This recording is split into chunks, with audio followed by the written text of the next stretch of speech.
Сәлем достар, бүгін біз жұмысын істейміз. Ағылшындағы сағаттарды өтеміз. Сағат 4 болды.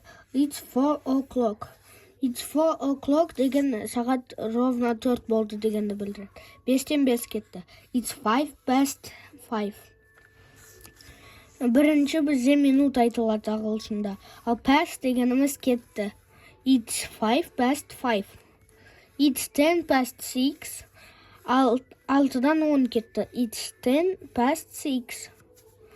It's quarter past 6. Quarter дегеніміз бір четверть.